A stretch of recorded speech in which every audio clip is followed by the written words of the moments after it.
네, 감사합니다. 우리 함께 하나님 말씀 보겠습니다. 로마서 11장 1절에서 10절까지 말씀입니다.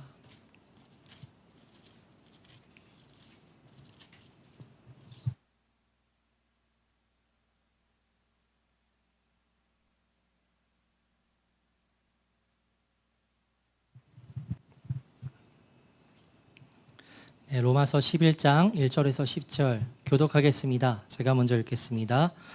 그러므로 내가 말하노니 하나님이 자기 백성을 버리셨느냐? 그럴 수 없느니라. 나도 이스라엘인이요 아브라함의 씨에서 난 자요 베냐민 지파라.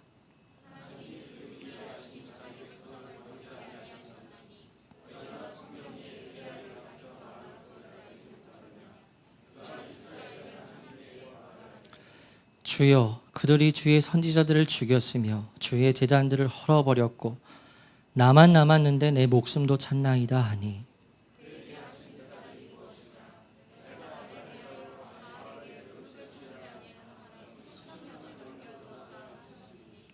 그런즉 이와 같이 지금도 은혜로 택하심을 따라 남은 자가 있느니라.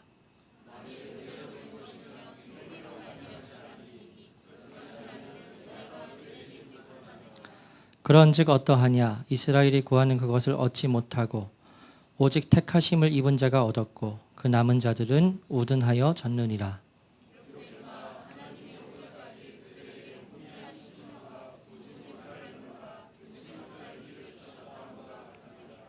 또 다윗이 이르되 그들의 밥상이 올무와 덫과 거치는 것과 보응이 되게 하시옵고 그들의 눈은 후려보지 못하고 그들의 등은 항상 굳게 하옵소서 하였느니라. 아멘.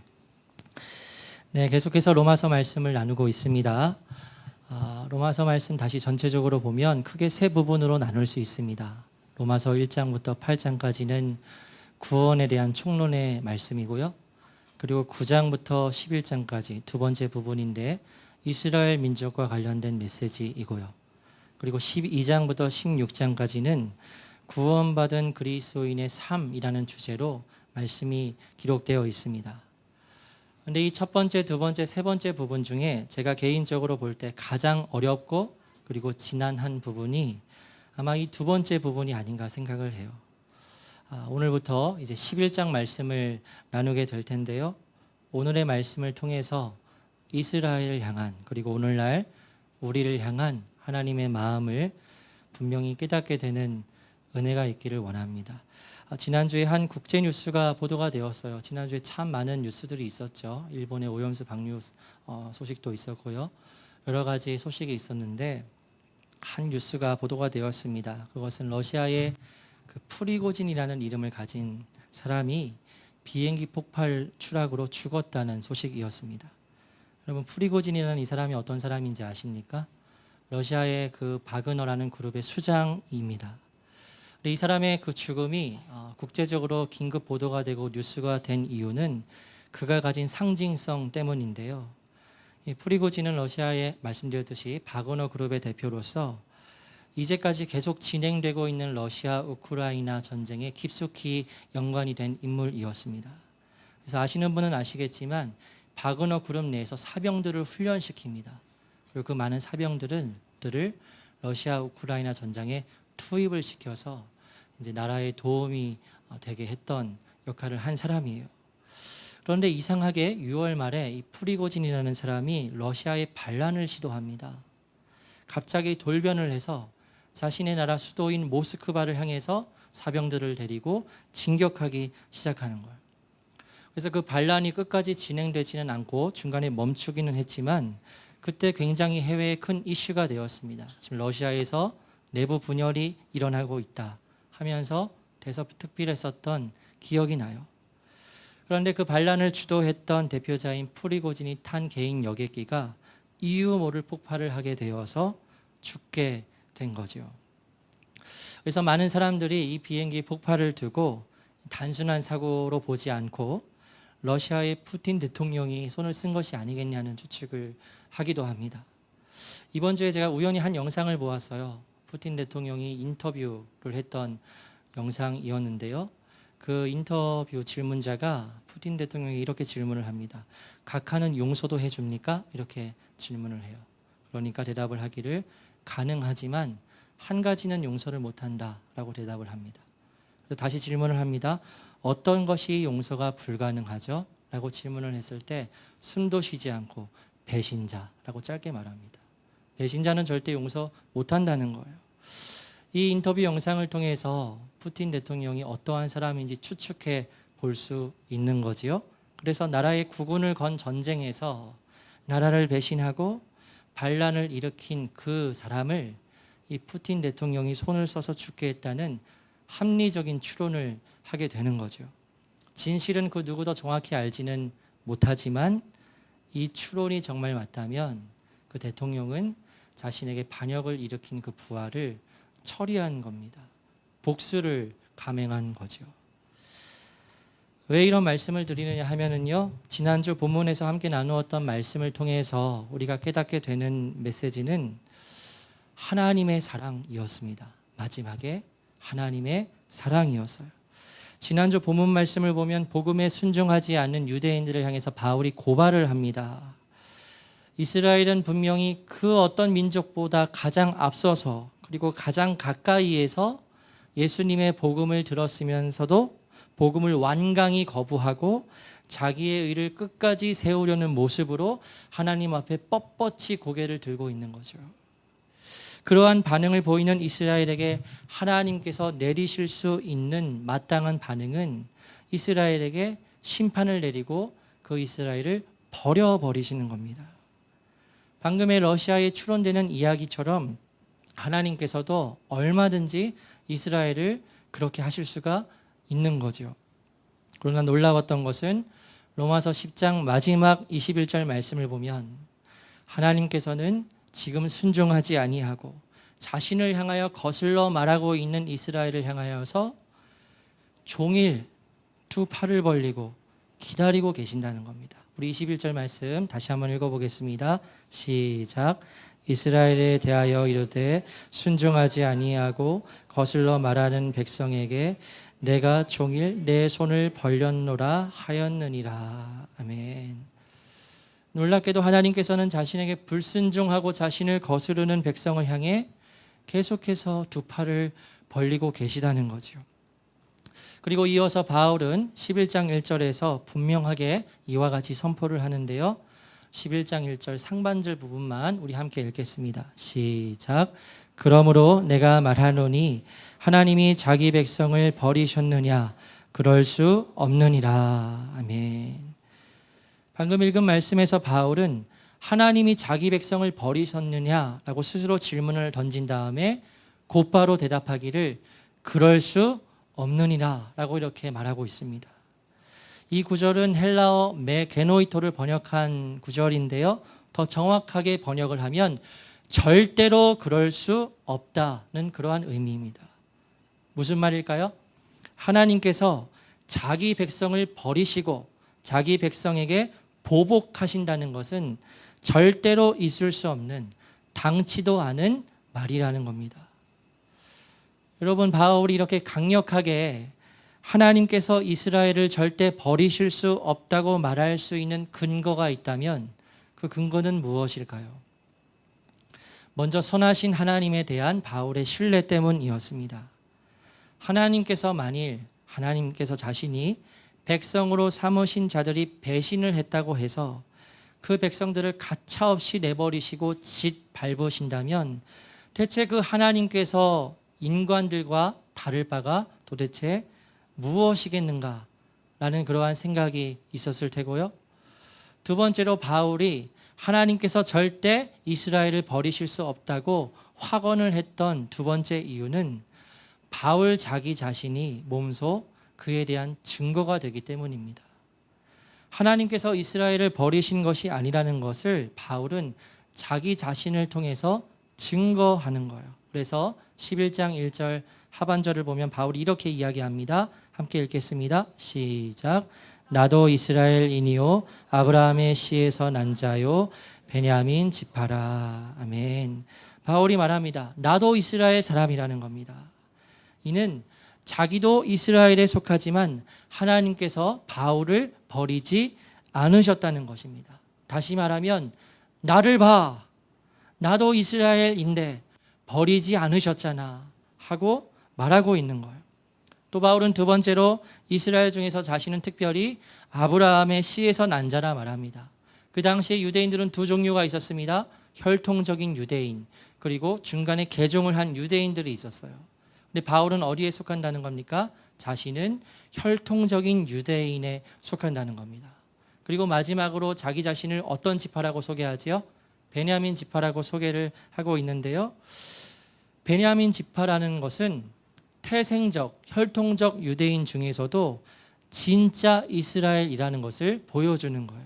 왜냐하면 아시다시피 이스라엘에게는 12지파가 있었고 북왕국의 10지파, 그리고 남왕국에는 2지파가 있었습니다. 그런데 북왕국의 10지파가 아수르에 의해서 멸망을 당하면서 이때 어떠한 일이 벌어지게 되냐면 혈통이 이방인들과 섞여버리게 됩니다. 그래서 하나님께서 세우신 그 10지파의 사람들이 다 이방인들과 피가 섞여서 이제는 순수한 이스라엘 민족이 되지 못하는 정책을 그때 아수르가 쓰게 되었거든요. 그래서 예수님 당시에 유대인들이 있고 사마리아인들이 있었습니다. 유대인들이 사마리아인들을 굉장히 무시하고 모욕을 했지요. 역사적 기록을 보면 마치 개와도 여겼다고 그렇게 말합니다. 왜 그럴까요? 너희들은 잡종이라는 거예요. 우리는 순수한 혈통을 가진 이스라엘 지파이지만 너희들은 결국 피가 섞인 이방인들과 섞인 그러한 사람들이라는 겁니다. 그래서 유대인들이 사마리아인들을 굉장히 무시를 했습니다. 그런 배경이 있는 거예요. 근데 지금 바울이 자신을 뭐라고 말하는 겁니까? 나는 베냐민 지파다. 나는 진짜 이스라엘 중에 이스라엘이다. 베냐민 지파에서는 초대 사울 왕이 나왔었고 이따가 나눌 엘리야도 베냐민 지파입니다. 제가 몇 년 전에 이스라엘 성지 순례를 갔었는데 그때 가이드를 해줬던 그 그리스도인 유대인이 있었는데 자기 자신을 베냐민 지파라고 소개를 하더라고요. 이렇게 소개를 하는데 왠지 자부심이 느껴지는 그러한 말투였어요. 그것이 기억이 납니다. 그래서 바울이 말합니다. 나는 이스라엘인이요, 그리고 아브라함의 씨에서 난 자요, 그리고 베냐민 지파라, 이렇게 이야기하고 있는데요. 지금 바울이 말하고자 하는 바가 뭐지요? 지금 자신의 혈통을 자랑하고 있는 겁니까? 그게 아닙니다. 바울이 이렇게 말한 이유가 있어요. 바울이 이스라엘인이고 아브라함의 씨에서 난 혈통적인 유대인이고 그 중에 진짜 이스라엘에 해당하는 베냐민 지파의 사람이었다면 이 바울이 얼마나 하나님을 잘 믿었을까, 얼마나 하나님께 충성을 했을까. 하지만 그러나 이 바울은 오히려 그렇지 아니하고 그리스도의 복음을 전하는 사람들을 돌로 쳐 죽이고 하나님을 향하여서 반역했던 그러한 추악한 과거를 지니고 있었지요. 바울은 하나님을 철저하게 대적하고 배신한 사람이었습니다. 그런데 하나님께서 바울을 향해서 어떻게 하시죠? 가차없이 내어버리셨나요? 그것이 아니라 하나님의 방법으로 그 바울을 일으켜 세우셔서 그를 복음을 전하는 위대한 사도로 사용을 하십니다. 그래서 바울이 그와 같은 하나님의 사랑을 자신이 받았기 때문에, 몸소 경험했기 때문에 하나님께서 이러한 나도 버리지 않으셨듯이 우리 이스라엘을 결코 버리지 않으실 것이다 라고 말하고 싶은 거예요. 그래서 다음 2절 상반절 말씀을 보면 이렇게 기록이 되어 있습니다. 함께 읽겠습니다. 시작. 하나님이 그 미리 아신 자기 백성을 버리지 아니하셨나니. 아멘. 역시 무엇이라 말하고 있습니까? 하나님께서 자기 백성들을 버리지 않으셨다고 단언하고 있어요. 그런데 여러분, 이 2절 상반절 말씀을 보면 한 의미심장한 구절이 기록이 되어 있습니다. 그것이 무엇이지요? 미리 아신이라는 표현이에요. 미리 아신. 이 표현이 들어간 이유가 무엇일까요? 전부는 아니라는 겁니다. 무슨 말입니까? 하나님께서 이스라엘을 결코 버리지 아니하시겠지만 이스라엘 중에 미리 아신 자들만 버리지 않으시고 나머지는 다 버리시게 된다라는 거예요. 그러면 바울에 의하면 이스라엘 지금 유대인들 중에 많은 이들이 지금 복음에 불순종하고 복음을 거부하고 있는 이유는 무엇일까? 라고 질문을 할 때 그 복음을 거부하고 있는 이들은 뒤에 나오는 성경의 표현대로라면 남은 자가 아니기 때문이다 라고 그렇게 말하고 싶은 겁니다. 그래서 2절 하반절 말씀을 우리 함께 읽겠습니다. 시작. 너희가 성경이 엘리야를 가리켜 말한 것을 알지 못하느냐. 그가 이스라엘을 하나님께 고발하되. 아멘. 바울은 지금 이 말을 하면서 유대인들에게 이렇게 이야기하는 겁니다. 여러분은 성경이 엘리야를 두고 한 말을 알지 못합니까? 우리 지금 공통적으로 다 알고 있는 이야기가 있지요? 하면서 바울이 말하는 거예요. 유대인들에게. 우리 다 이와 같은 엘리야의 이야기를 알고 있습니다. 거기에 분명한 답이 있는데 여러분들은 지금 모르겠냐는 겁니다.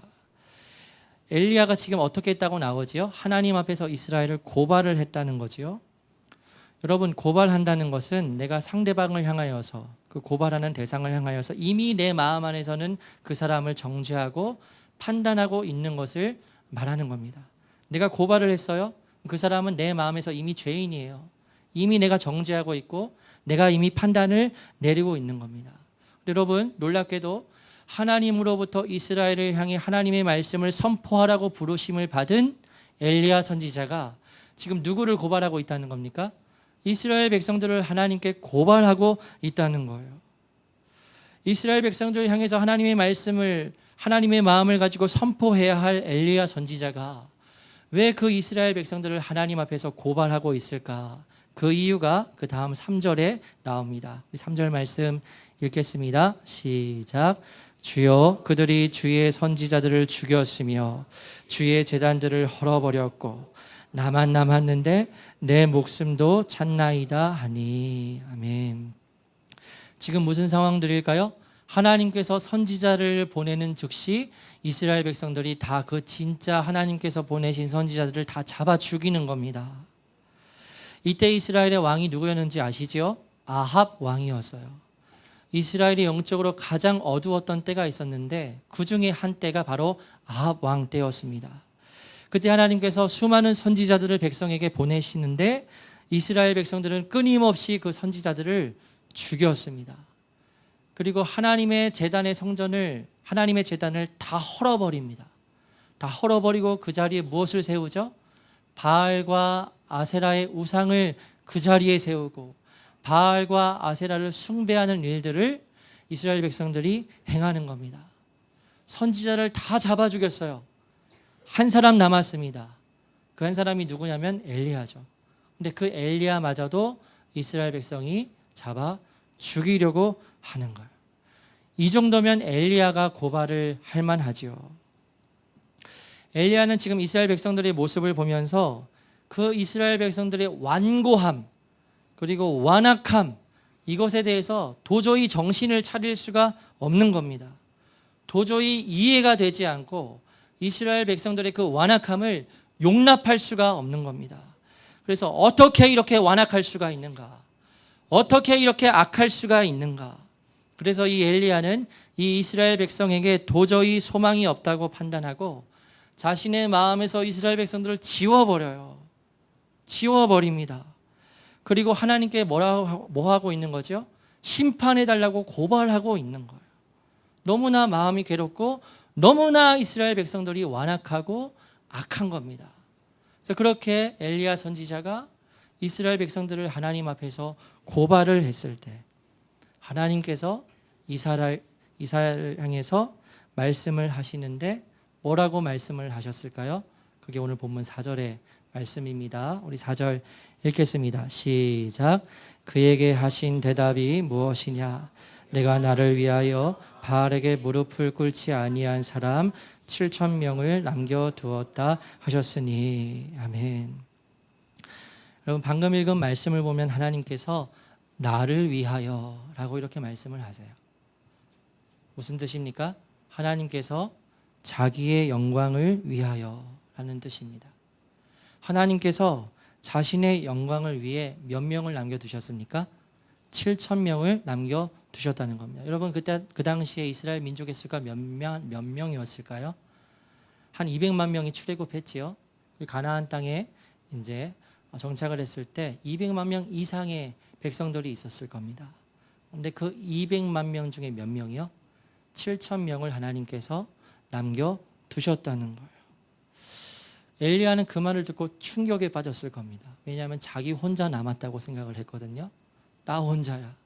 나마저 죽으면 끝이야 라고 생각을 했었는데 하나님께서 말씀하시길 나의 영광을 위하여 내가 바알에게 무릎 꿇지 않은 7,000명을 남겨두었다. 그 말씀을 듣고 이사야는 어떻게 반응을 했을까요? 굉장히 큰 위로가 되었을 겁니다. 여러분, 이 말씀의 구약의 이사야의 말씀을 죄송합니다. 제가 계속 이사야라고 했죠. 엘리야예요. 엘리야. 죄송합니다. 네. 중간에 깨달아서 다행이다. 엘리야입니다. 네, 잘못 가졌다고 소문 나겠네. 네, 엘리야입니다. 그래서 엘리야가 위로를 받았을 거예요. 여러분, 이 말씀의 의미는 하나님께서 그의 백성들을 버리지 않으신다는 거예요.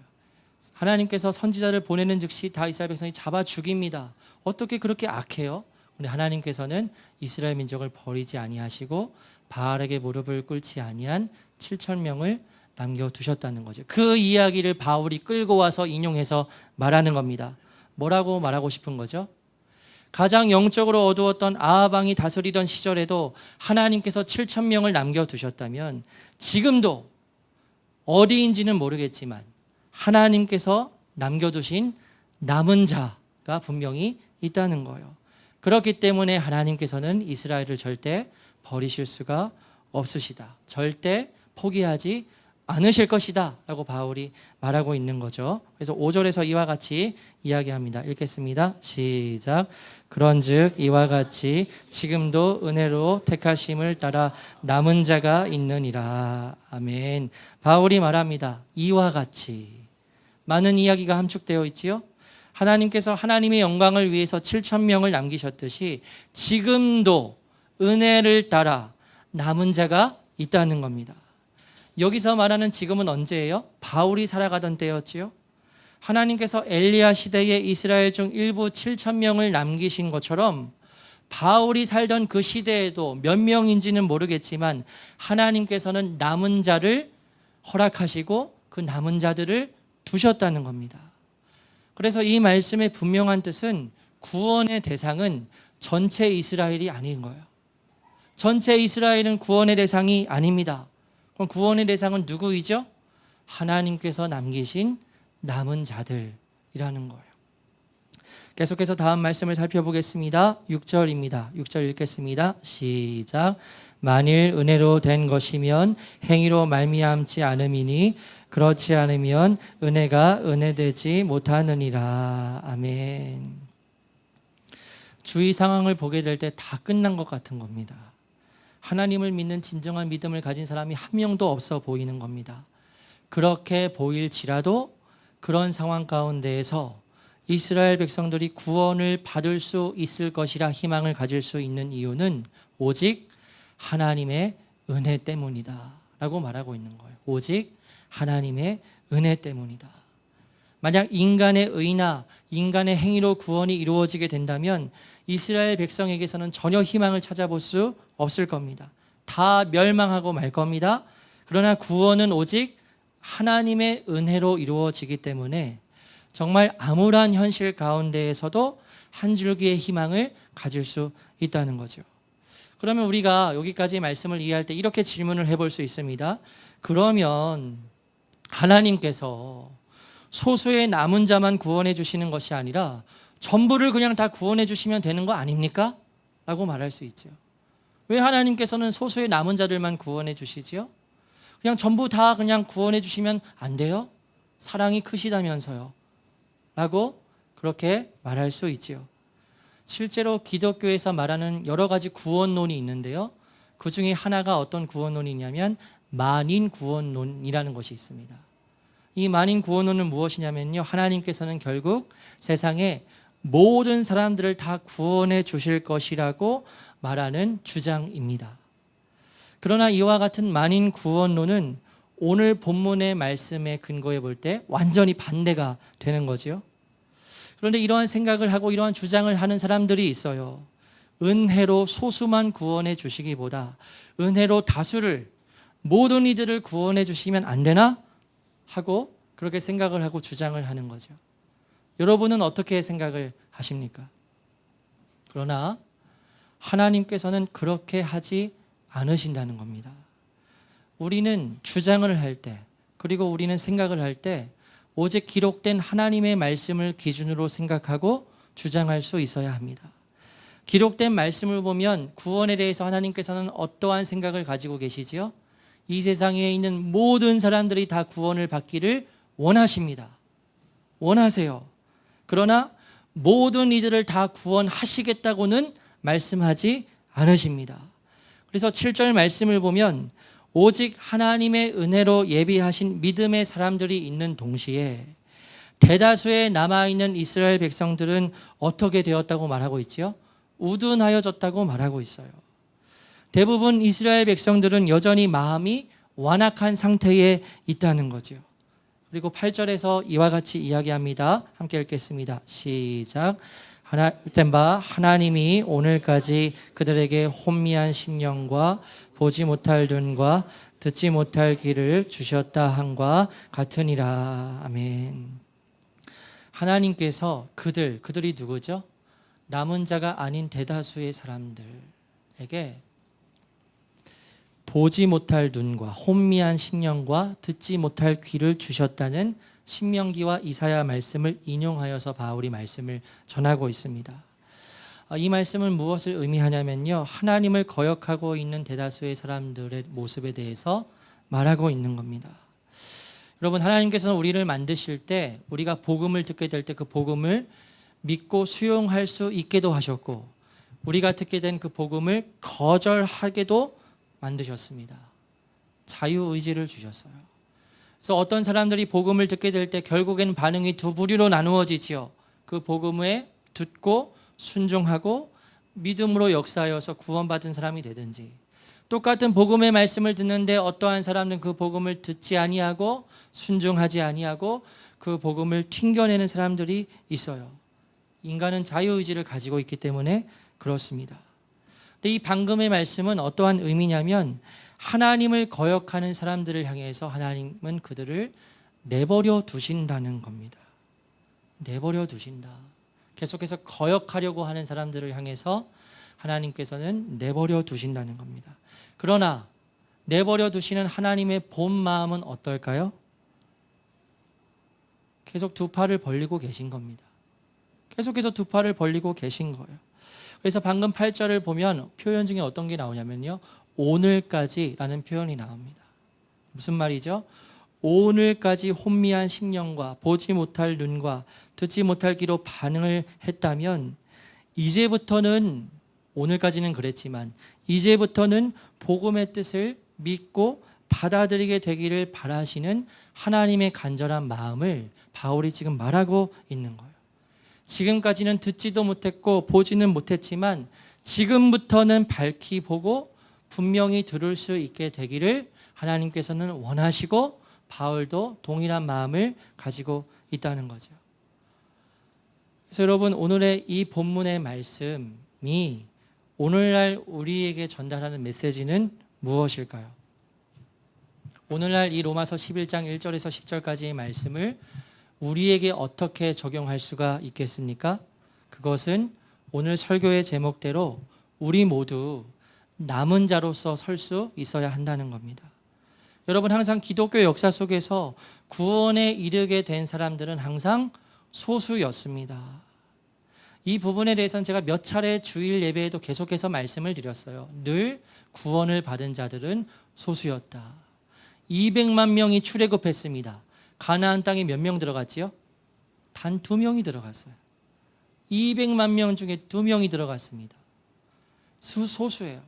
구약에서도 봐도 그렇고 신약에서 봐도 그렇고 초대교회의 역사를 봐도 그렇고 지금 21세기에 이르기까지 참된 믿음을 가진 이들은 항상 남은 자였고 소수였습니다. 여러분, 지금 대한민국의 인구가 한 몇 천만 명 될까요? 5천만 명 정도 되는 거 아시지요? 그러면 그 중에 개신교를 믿는 인구는 한 몇 명 정도 될까요? 퍼센테이지 몇 퍼센트 될까요? 작년에 리서치를 한 결과로 보게 되면 한 20%가 된다고 합니다. 2022년에 리서치한 결과인데요. 5천만 명 중에 개신교를 믿는 사람들이 20%, 몇 명입니까? 약 1천만 명 정도 된다라는 겁니다. 그럼 여러분 질문을 해보면 스스로 나는 개신교인이다 라고 대답을 한 그 1천만 명에 해당하는 모든 사람들이 소위 다 구원을 받은 사람들일까요? 아니라는 것을 여러분들 다 아시지요. 그 1천만 명이 정말 구원을 받은 사람이라면, 참 믿음을 가진 그리스도인이라면 우리 대한민국의 지평이 바뀔 겁니다. 나라가 바뀔 거예요. 그런데 말씀을 드렸듯이 구약에서부터 지금까지 이르는 그 긴 역사 속에서 참된 믿음을 가진 사람들은 언제나 소수였습니다. 오늘 광고 시간에 수요 성경적인 종말론에 대해서 말씀을 드렸는데요. 수요일마다 마지막 때에 대한 말씀을 나누고 있습니다. 지난주까지는 성경에 나오는 환란 혹은 대환란이라는 주제를 나누었어요. 세대주의에서 말하는 7년 대환란에 대해서 나누었고, 세대주의뿐만 아니라 과거주의도 있습니다. 역사주의도 있고요. 그래서 이 과거주의에서는 성경에 나오는 환란과 대환란이 이미 과거에 모두 다 성취되었다고 또 이야기합니다. 그래서 세대주의와 과거주의와 역사주의와 이 모든 것들을 다 다양하게 말씀을 나누고 있는데요.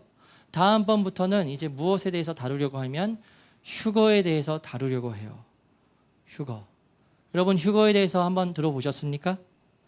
성경에 휴거라는 단어는 등장하지는 않지만 성경의 여러 말씀을 근거로 해서 마지막 때 주님의 재림과 관련하여서 휴거가 일어나게 될 것을 성경에서 말한다고 그렇게 주장을 합니다. 여러분 이 부분에 대해서, 이 휴거라는 것에 대해서 교회 안에서 공식적으로 언급하기를 꺼려하는 그런 문화가 있는 것 같아요. 여러분 한번 중형교회나 대형교회 주일 설교에서 휴거에 대해서 언급하는 경우를 들어보신 적이 있으세요? 아마 많지 않으실 겁니다. 휴거라는 그러한 단어를 사용하지도 않고 그에 대한 말씀을 잘 들어보지도 못하셨을 거예요. 왜냐하면 그와 같은 개념과 단어를 다루는 것 자체를 치우쳤다고 생각을 하거든요. 그래서 그러한 것을 말하지 잘 않습니다. 그리고 또 현재 교회와 또 신학교들의 흐름이 성경의 여러 말씀들, 특히 예언과 관련된 말씀들을 있는 그대로 문자적으로 받아들이기보다 상징으로 해석하려는 흐름들이 점점 강해지고 있습니다. 신학교에도 보수가 있고 진보가 있어요. 근데 보수적인 학교에서마저도 하나님의 말씀을 문자적으로 이해하고 바라보려고 하기보다는 상징으로 바라보려는 그러한 흐름이 계속해서 크게 일어나고 있습니다. 질문을 드리겠습니다, 여러분. 창세기 말씀이 하나님께서 이 세상을 창조하신 것 실제일까요? 상징일까요? 여러분 몇백 년이나 차이가 나는 구약의 예언, 예수님의 동정녀 탄생, 이것이 실제일까요? 상징일까요? 기독교의 핵심이라고 말할 수 있는 예수 그리스도의 십자가 죽음과 부활, 실제일까요? 상징일까요? 여기서 상징이라고 말하면 피차간에 이제 어려워지시는 거죠. 굉장히 어려워지는 겁니다. 물론 강요하는 것은 아닙니다. 여러분 말씀드리고 싶은 것은 성경에 나오는 많은 진리들을 단순히 상징으로 여긴다면 그 자체가 오히려 한쪽으로 크게 치우치는 거예요. 일관성이 있어야 합니다. 구약의 많은 예언들이 신약에 와서 성취되었다고 믿으면, 하나님께서 이 세상을 창조하셨다고 정말 믿으면, 예수님께서 육체를 가지고 부활하셨다는 그 부활을 정말로 믿으면 이 마지막 때 예언이 그대로 성취되고 이루어질 것이라 믿어야지 일관성이 있는 거죠. 이제까지 믿었던 것은 다 현실이지만 그 마지막 때에 대한 휴거 그런 거 다 상징이에요. 이렇게 해버리면 일관성이 없는 겁니다. 그래서 그 부분을 말씀을 드리고 싶어요. 그래서 이번 주부터 휴거에 대해서 다루게 될 건데요. 여러분 휴거에 대해서 말하면 휴거는 어떠한 의미냐면요, 잡아채다입니다. 다른 뜻 없습니다. 잡아채다예요. 잡아채서 공중으로 들림을 받아서 공중으로 다시 오시는 예수님을 맞이하게 되는 사건, 이것이 휴거입니다. 여러분 성경 말씀에 근거하면 믿음을 가진 자들이 휴거에 참여할 수 있다고 말을 하고 있어요. 믿음을 가진 자들이. 그러면 여러분 생각해 보십시오. 주님의 재림이 가까이 왔습니다. 휴거가 이루어집니다. 1천만 명이나 되는 한국의 개신교인 중에 과연 얼마나 그 휴거에 참여할 수 있을까요? 아마 굉장히 적은 수일 겁니다. 그렇게 말하는 근거가 뭡니까? 라고 제게 물으신다면 오늘 본문인 로마서 11장을 그 근거로 말씀드리고 싶어요. 이스라엘의 남은 자는 항상 소수였습니다. 하나님의 선택을 받은 그 이스라엘마저도 소수만 참 믿음을 가졌습니다. 그러면 우리와 같은 이방인들은 말할 것도 없지요. 그래서 이제 11절부터 다음 주에 다루는 그 본문의 내용이 그러한 겁니다. 이스라엘도 그와 같이 하나님께서 그렇게 대다수를 내버려 두신다면 이방인 너희들도 똑같다라고 그렇게 경고의 말씀을 그렇게 해요. 1천만 명 중에 휴거에 참여할 수 있는 사람이 얼마나 되겠습니까? 오늘 본문 말씀에 근거할 때 굉장히 적은 수 중에 적은 수일 것이다 라고 볼 수 있는 거지요. 그래서 주님께서 복음서에서 이렇게 말씀을 하신 적이 있습니다. 인자가 다시 올 때에 이 세상에서 무엇을 보겠느냐 말씀하시죠? 믿음을 보겠느냐 말씀하십니다. 인자가 다시 이 세상에 올 때에 이 세상 가운데 믿음을 볼 수 있겠느냐. 자조적인 말씀을 하시는 그러한 말씀이 나옵니다. 여러분, 지금 우리 주위를 볼 때 구원받아야 할 사람들이 많이 있지요. 지난주에도 말씀을 나누었지만 우리의 사랑하는 사람들, 가족들 모두 다 구원을 받아야 하지요. 여러분, 지난 한 주간 가족들의 영혼을 위해서 간절한 마음을 가지고 기도하셨습니까? 그런데 구원받아야 할 사람들이 우리의 사랑하는 가족들도 있지만 교회 안에도 수두룩하다는 거예요. 그럼 우리 더가스펠 교회 공동체에는 우리 모두는요, 여기에서도 나뉠 수 있지요. 그래서 제가 항상 공식적으로 그리고 비공식적으로 기도하는 것은 우리 교회에 속한 모든 성도님들의 영혼이 본문의 말씀에 나오는 남은 자들이 되어서 정말 구원을 받고 주님께서 오실 때에 휴거에 참여할 수 있는 성도님들이 되도록 기도하는 일입니다. 그것이 우리에게 있어서 가장 시급한 일이라는 것을 여러분들이 꼭 기억하셨으면 좋겠어요. 진짜 참 믿음을 가지는 것이 제일 우리에게 시급하고 중요하다라는 것을 꼭 기억하셨으면 좋겠습니다. 우리가 교회에 헌신하는 것, 그것이 구원의 조건이 될 수 있습니까? 우리가 선하게 살려고 노력하는 것, 비교적 그것이 구원의 조건이 될 수 있습니까? 이번 주에 어떤 집사님과 식사를 했습니다. 집사님이 한 이야기를 들려주셨어요. 당근마켓에서 거래를 하게 되었는데 거래 대화하는 중에 서로 이제 개신교인임이 드러난 겁니다. 그래서 여러 이야기를 나누셨대요. 상대방이 마지막으로 결론식으로 이 집사님에게 말씀을 하신 내용이 뭐였냐면, 그래도 교회에 열심히 다니고 선하게 살려고 하면 되는 거지요. 이렇게 결론을 내셨대요. 그럼 맞는 말입니까? 교회 열심히 다니고 선하게 살려고 하면 그러면 되는 겁니까? 그러면 남은 자로서 설 수 있나요? 그러면 주님께서 재림하실 때 휴거에 참여할 수 있나요? 아니지요. 절대 그럴 수 없지요.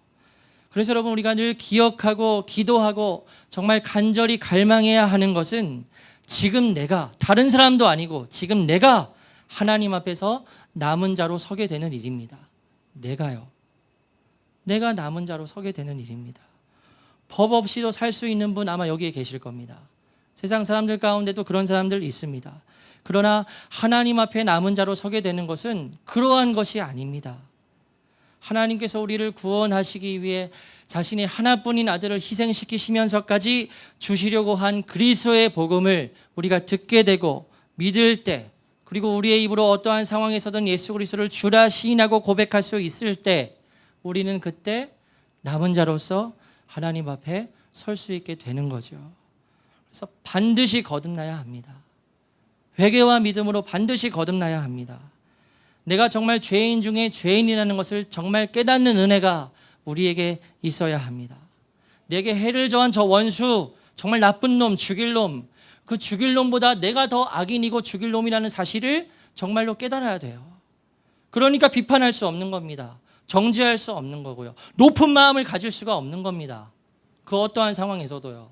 정말 남은 자로 서는 이들은 높은 마음을 가질 수가 없는 거예요.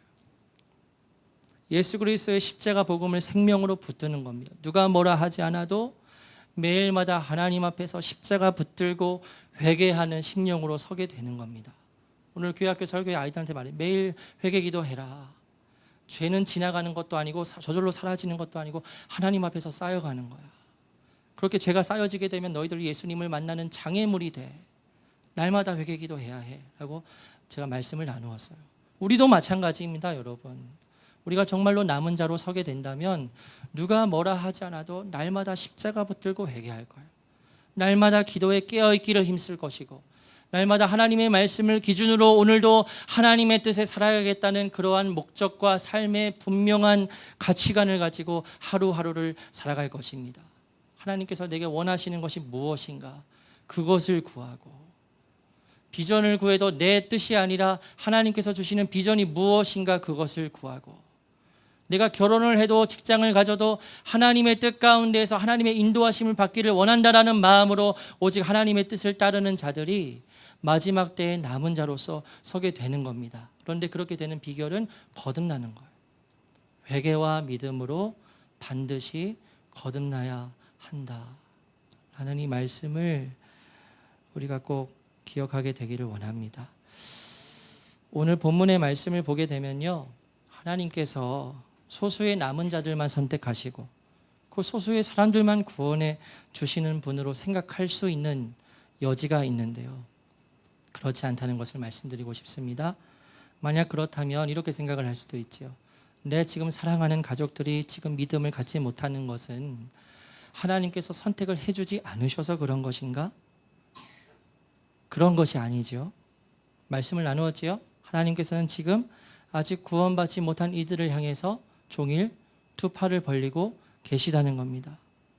그리고 그 구원이 많은 사람들에게 이루어지기 위해서 미리 구원받은 자들을 부르셔서 복음을 전파하는 사명을 감당하게 하시고, 복음이 전파되고 그리고 그 복음을 듣게 되어서 그래서 믿음을 가지게 되고, 그래서 입으로 주를 주라고 시인할 수 있는 은혜가 오늘날 계속해서 일어나게 되는 거지요. 모든 사람들이 하나님께서는 구원에 이르고 진리를 아는 데 이르기를 원하시느니라. 아멘이죠? 그래서 은혜로 소수만 구원해 주시는 하나님이 아니라 모든 사람들이 다 구원을 받기를 하나님께서는 원하신다는 겁니다. 다만 누구를 통해서요? 이미 구원을 받은 남은 자들을 선택하시고 복음을 전하라고 부르심으로 말미암아 그 복음 전파함을 통하여서 우리의 주위에 있는 많은 영혼들이 종일 두 팔을 벌리고 계신 하나님께로 돌아올 수 있게 하는 그러한 사명을 여기 있는 우리 모두가 감당해야 한다라는 거죠. 그래서 여러분께서 복음을 전하실 때 그 복음을 전하는 모든 사람들이 다 남은 자로서 서게 되는 은혜가 있게 되기를 축복합니다. 바울도 정말 많이 기도했을 거예요. 이스라엘 민족을 위해서요. 정말 많이 기도했을 겁니다. 늘 눈물로 기도했을 겁니다. 그래서 정말 진심으로 기도했었던 그 바울처럼 그와 같은 동일한 마음을 가지고 영혼을 위해서 기도하는 우리 모두가 되기를 주님의 이름으로 축복합니다. 먼저 여기 계신 모든 분들이 정말 진심으로 다 남은 자로서 서게 되시기를 축복합니다. 갈망하시고 기도하십시오. 선하게 산다고 해서 구원받을 수 있는 것이 아닙니다. 이제까지 신앙생활을 한 그 내력이 나를 구원해 주는 것도 절대 아닙니다. 회개와 믿음으로 거듭나게 될 때, 새 생명을 가지는 그 은혜가 내게 이루어지게 될 때, 그래서 기도해야 하는 거죠. 그 은혜가 내게 꼭 이루어지게 도와주십시오. 하나님 꼭 그 은혜를 경험하게 하여 주십시오. 그래서 턴이 우리에게 넘어오는 거예요, 여러분. 턴이 우리에게 넘어오는 겁니다. 이와 같은 말씀을 들었는데도 말씀에 반응하지 아니하고 계속 그런가 보다 하고 신앙생활하다가 다시 오시는 주님을 맞이하게 될 때, 그때 가서 후회한들 늦게 되는 거죠. 아무리 소리 지르고 어떻게 한다고 해도 찬스가 없는 겁니다. 그래서 똑같은 얘기를 계속 반복하고 있는데요, 정말로 거듭남을 경험한 남은 자들로서 서게 되시는 그것이 우리에게 있어서 가장 시급한 일임을 늘 기억하시고 갈망하는 마음으로 구원을 위해 깨어 있으신 우리 모든 성도님들 되시기를 축복합니다. 함께 찬양하고 우리 기도하겠습니다.